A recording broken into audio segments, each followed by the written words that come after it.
সময় যেহেতু আমার হাতে একেবারে কম, এসার আজান দিবে, আমার বাবুল আক্তার ভাই কোত্থেকে আসলো, আমার ভাই একদম একেবারে অস্থির করে ফেলছে একটা ডেটের জন্য। ডেট দিতে পারি না, সময় আমার হাতে নাই। ভাই 8 তারিখ ডেট দিস না, ওটা কি ঠিক আছে? তারিখ আলহামদুলিল্লাহ, আমাদের দায়িত্বশীল নেতারা আসলে তো আমাদের আরো মজা লাগে, নাকি বলেন? বাংলাদেশে এখন ইনশাআল্লাহ গণজোয়ার, বলেন আলহামদুলিল্লাহ। বাংলাদেশের টেকনাফ থেকে তেতুলিয়া, রূপসা থেকে পাথরিয়া প্রায় জেলায় যাবার সুযোগ হচ্ছে, যাচ্ছি। আজকে সমস্ত বাংলাদেশের একটাই কথা, দুর্নীতি, দুর্বৃত্তায়ন, টেন্ডারবাজি, চাঁদাবাজি, লম্পট, ছিনতাই, ঘুষখোর, জেনাখোর, এগুলোকে দেখতে চাই না। আগামী দিনের বাংলাদেশ আমরা চাই সব দল, সব মত, সব পথ দেখা শেষ। আগামী দিন হবে আল কোরআনের বাংলাদেশ, ঠিক কিনা বলে?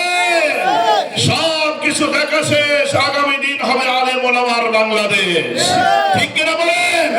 এই জন্য মাওলানা মতিউর রহমান নিজামী রাহিমাহুল্লাহ যথার্থই বলে গিয়েছিলেন, ফাঁসি হচ্ছে আমার। ও আমার দিনী ভাইরা, টেনশন করো না, চিন্তা করো না, কোন ধরনের টেনশন করবার কারণ নাই রে ভাই। পরিবার কেউ বলে গেলেন, তারপরে সংগঠন কেউ বলে গেলেন একই কথা। উনি বলে গেলেন, আমাদের এই শাহাদতের বিনিময়ে বাংলাদেশে ইসলাম প্রতিষ্ঠার নতুন করে একটা নবদিগন্তের উন্মোচন হবে,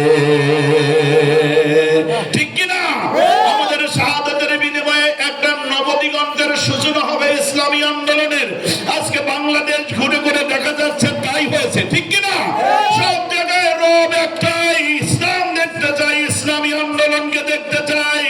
আগামী দিনে পার্লামেন্টে গিয়ে আমাদের নেতা উল্লাপাড়ার কৃতি সন্তান রফিকুল ইসলাম খান দাঁড়িয়ে এরকম বক্তব্য দিয়ে বলবে, নামাজের জন্য শুধু ওয়াজ করলে হবে না, সংসদে নামাজের বিল পাস করে নামাজ বাধ্যতামূলক করতে হবে। এটা আমরা চাই নাকি চাই না? কারা কারা চাই? কথা বলেন। এই দৃশ্য যদি আমরা দেখি টিভির পর্দায়, আমার নেতা, আপনার নেতা, আমাদের নেতা রফিকুল ইসলাম খান সংসদে দাঁড়িয়ে বাঘের বাচ্চার মতো বলছে, সুদ চলবে না, ঘুষ চলবে না, মদ চলবে না, জেনা চলবে না, ব্যভিচার চলবে না, দুর্নীতি চলবে না, দুর্বৃত্তায়ন চলবে না, নামাজ ছেড়ে দিলে চলবে না। এই নামাজ বাধ্যতামূলকের মাধ্যমে এই সমাজটাকে আমরা একটা ইসলামী সমাজ বানাতে চাই, একটা মদিনার সমাজ বানাতে চাই। এটা আমাদের সকলের চাওয়া কি চাওয়া না? কথা বলেন। যদি তাই আমরা চাই, তাহলে কি 2-4টা টাটকা টাটকা কয়টা পয়সা যেটা আজকে দিবে খুব খুশি, কালকে দেখবেন নাই? কথা বলেন।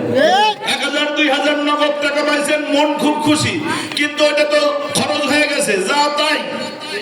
টাটকা 2টা চা, কিছু গাঞ্জার পয়সা, এটা ওটা দিয়া দুনিয়াবি নেতারা কিছু ফায়দা নিতে চায়, কিন্তু আমাদের টার্গেট সেটা নয়।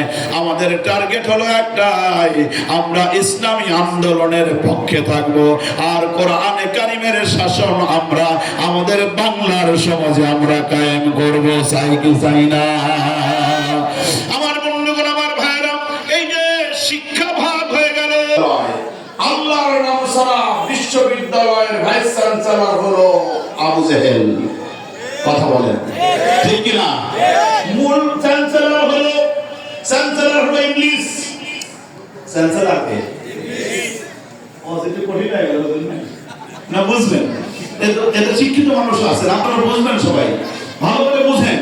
বিশ্ববিদ্যালয়ের চ্যান্সেলর হলো ইংলিশ, আর ভাইস চ্যান্সেলর হলো আবু জেহেল। আল্লাহর নামে পড়া বিশ্ববিদ্যালয়ের চ্যান্সেলর হলো আকাশ এবং জমিনের মালিক।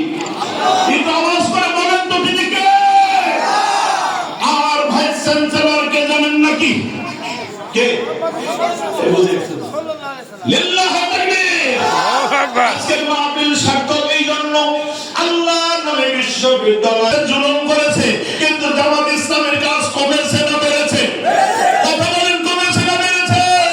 ইসলামী আন্দোলনের কাম কমেছে না বেড়েছে? ইসলামী